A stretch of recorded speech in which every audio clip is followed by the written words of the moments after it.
আজকে শুধুমাত্র 3টি জিনিস দিয়ে 4টি বড় বড় রোগ সারানোর উপায় সম্পর্কে জানিয়ে দেব। এই 3টি জিনিস দিয়ে বানানো রেমেডি যে জীবনে একবার খেতে পারবে আমৃত্যু, তার কোনো রোগ হবে না। সমস্ত রোগ থেকে তিনি মুক্ত থাকতে পারবেন, সারা জীবন সুস্থভাবে বাঁচতে পারবেন। 100 বছর বয়সেও তার জীবন যুবকের মতোই শক্তিশালীভাবে কাটবে। কোন সেই 3টি জিনিস তা নিশ্চয়ই বুঝতে আর কারো অসুবিধা হচ্ছে না।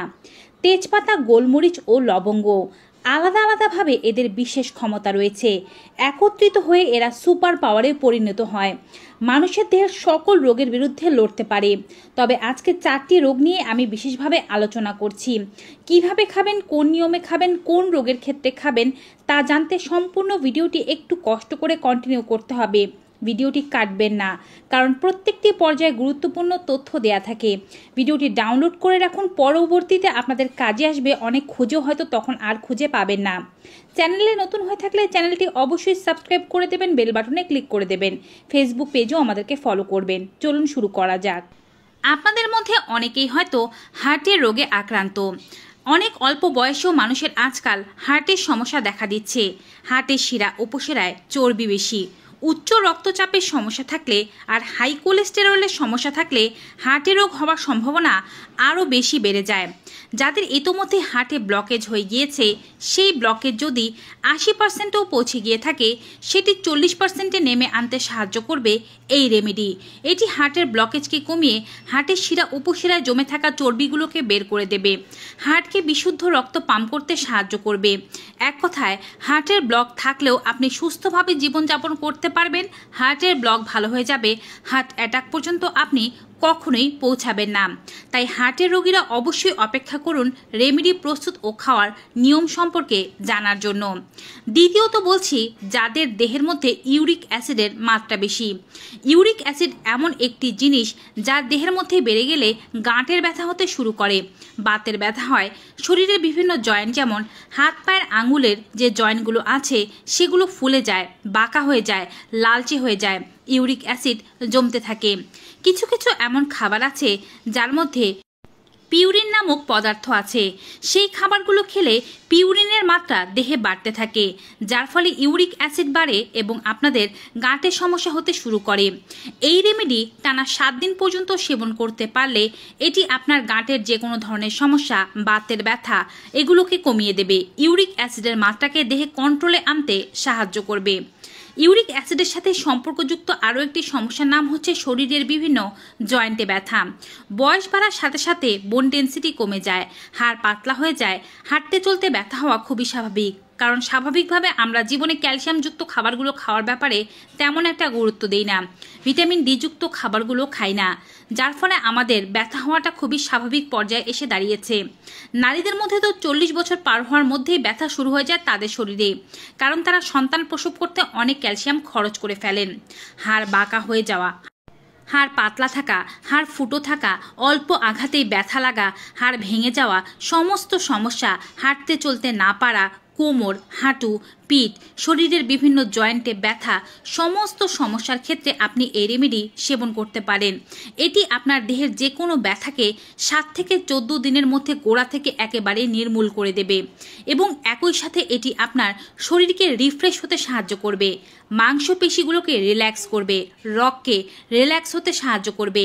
রগ টানার সমস্যা, পেশির ক্র্যাম্প ইত্যাদি সমস্যা থাকলে তাও দূর হয়ে যাবে। তৃতীয় রোগ হিসেবে আমি বলবো, যাদের কিডনিতে কোনো সমস্যা রয়েছে, কিডনি জনিত রোগ, কিডনিতে পাথর, কিডনিতে ক্রিস্টাল ইত্যাদি সমস্যা রয়েছে, মূত্রের ইনফেকশন ভালো হয় না, বারবার ইউরিন ইনফেকশনের সমস্যা হয়, মূত্র ত্যাগ করার সময় ব্যথা, যন্ত্রণা, রক্তস্রাব যাওয়া এবং মূত্র করার সময় অতিরিক্ত পরিমাণে ফেনা হওয়া, পিঠে নিম্নাংশে পেটে ব্যথা হয়, এগুলো কিডনি রোগের প্রধান লক্ষণ হিসেবে পরিচিত। কিডনি রোগের লক্ষণ হিসেবে আপনার খাবারে অরুচি থাকতে পারে, মুখে দুর্গন্ধ হতে পারে, ইউরিনের সমস্যা হওয়াই কিডনি রোগের প্রধান লক্ষণ হিসেবে সুপরিচিত রয়েছে। এই সমস্ত সমস্যার ক্ষেত্রে টানা 21 দিন এই রেমেডি সেবন করুন। যারাই নিয়ম করে এই রেমেডি বানিয়ে সেবন করতে পারবে, তাদের কিডনি জনিত যাবতীয় রোগ, কিডনির পাথর, ক্রিস্টাল, কিডনি ভালোভাবে কাজ করতে না পারা সবকিছুই ভালো হয়ে যাবে। এবারে চতুর্থ রোগটি নিয়ে বলছি, যা হচ্ছে ডায়াবেটিস। এটি এমন একটি রোগ যা আজকাল প্রত্যেকের বাড়িতেই দেখা দিয়েছে। এক বা দুজনের ডায়াবেটিস তো আছেই। রক্তে সুগারের মাত্রা কন্ট্রোলে নেই, রোজ ইনসুলিন নিতে লাগে। খাদ্যের ব্যাপারেও যথেষ্ট সতর্কতা। স্কিনের চামড়া শুকিয়ে গিয়েছে, ফেটে যাচ্ছে, বারবার মূত্রত্যাগের প্রেশার আসে, জলের তেষ্টা পায়, ওজন দ্রুত কমছে। এগুলো ডায়াবেটিসের প্রধান লক্ষণ। এছাড়াও কোনো জায়গা কেটে গেলে সেই জায়গাটি সহজে শুকোতে চায় না। আপনি যদি এই রেমেডি সকালবেলা বাসি পেটে একবার সেবন করতে পারেন, আপনার দেহে ডায়াবেটিসের কোনো সমস্যা, কোনো যন্ত্রণা থাকবে না। আপনি খাদ্য খেয়েও ডায়াবেটিসকে কন্ট্রোলে রাখতে পারবেন। রক্তে সুগারের মাত্রা কন্ট্রোলে থাকবে, কোনো বাড়তি মেডিসিন বা ইনসুলিন নেওয়ারও প্রয়োজন নাও পড়তে পারে সঠিক নিয়মে এই রেমেডি ব্যবহারের ফলে। বোনাস একটি উপকারের কথা আপনাদেরকে জানিয়ে দেই। যাদের পেটে গ্যাস্ট্রিক, অ্যাসিডিটি, বদহজমের সমস্যা রয়েছে, খাবার খেলে বুক জ্বালাপোড়া করে, পেট ব্যথা করে, খাবার দ্রুত হজম হতে চায় না, দীর্ঘক্ষণ পেটে থাকে, মুখে অরুচি, মুখে দুর্গন্ধের সমস্যা হয়, পায়ু দিয়ে বারবার গ্যাস আসে, মলত্যাগ করতে কষ্ট হয়, তারা এই রেমেডি সেবন করতে পারলে বোনাস হিসেবে সমস্ত এই সমস্যাগুলোর সাথে দূর হয়ে যাবে। এবারে বলছি রেমেডি প্রস্তুতের সঠিক নিয়ম কি। তেজপাতা নিয়ে নেবেন ঠিক 6টি পরিমাণে। মাঝারি সাইজের 6টি পরিমাণে তেজপাতা নেবেন। ছোট হলে আরও বেশি নেবেন, বড় হলে একটি দুটি কমিয়ে নিতে পারেন। তেজপাতাগুলো ভালো করে ধুয়ে টুকরো টুকরো করে কেটে নেবেন। একটি তেজপাতা 7 থেকে 8টি টুকরো করবেন।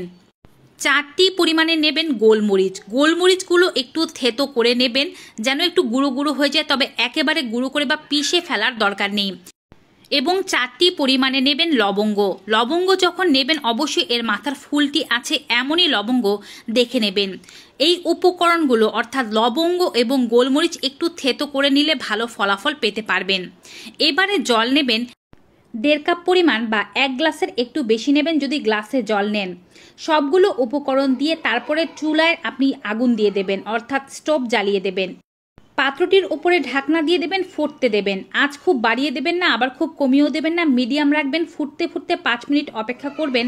1.5 কাপ জল 1 কাপে নেমে আসলে বা 1 গ্লাস জল যখন ফুটে অর্ধেক হয়ে যাবে, ঠিক সেই সময়ে আপনি এটির চুলাটি বন্ধ করে দেবেন। ঢাকনা দিয়ে আর কিছুক্ষণ রেখে এটিকে আপনি ছেঁকে নেবেন। সকালবেলা বাসি পেটে সর্বপ্রথমে এই রেমেডি আপনাকে কুসুম গরম অবস্থায় পান করতে হবে। ডায়াবেটিস যাদের নেই তারা এর মধ্যে মধু মিশ্রিত করবেন স্বাদ বৃদ্ধির জন্য, না দিলেও সমস্যা নেই।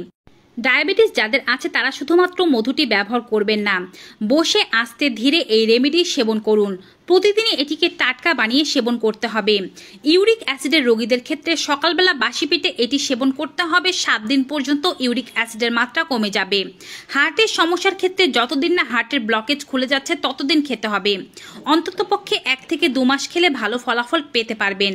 যেহেতু ডায়াবেটিস এমন একটি রোগ যা কিন্তু চাইলেই ভালো করে ফেলা সম্ভব নয়, তাই এই রোগীদেরকে প্রত্যেক সপ্তাহে 3 দিন করে খেতে হবে। আগে টানা 21 দিন খাওয়ার পরে প্রত্যেক সপ্তাহে 3 দিন করে খেলেই যথেষ্ট।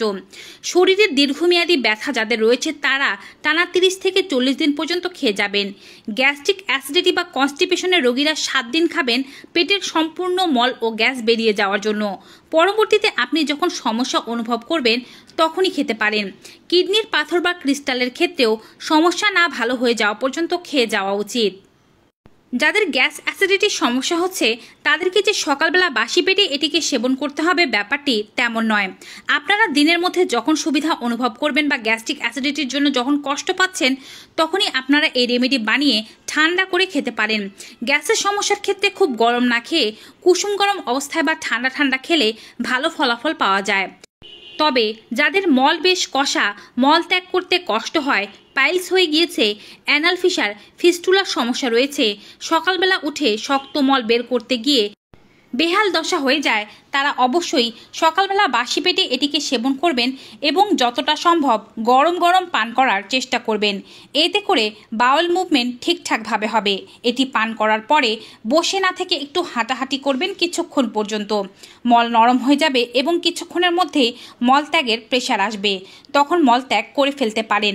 টানা 7 দিনের মধ্যে পেটের মধ্যে জমে থাকা বা ইন্টেস্টাইনের ওয়ালে জমে থাকা সমস্ত নোংরা বেরিয়ে যাবে। রেমেডি সেবনের আধা ঘন্টার মধ্যে কোনো খাবার খাওয়া উচিত নয়। আধা ঘন্টা পরে আপনি ব্রাশ করে সকালের নাস্তা করতে পারেন, নিজের দিনটি শুরু করতে পারেন। এমন রেমেডি সম্পর্কে সবাইকে জানিয়ে দিন। তাই ভিডিওটি বেশি বেশি শেয়ার করুন যেন সবাই এর উপকারিতা জানতে পারে। সবাই ভালো থাকুন, সুস্থ থাকুন। দেখা হবে নতুন ভিডিওতে। Good bye and take care.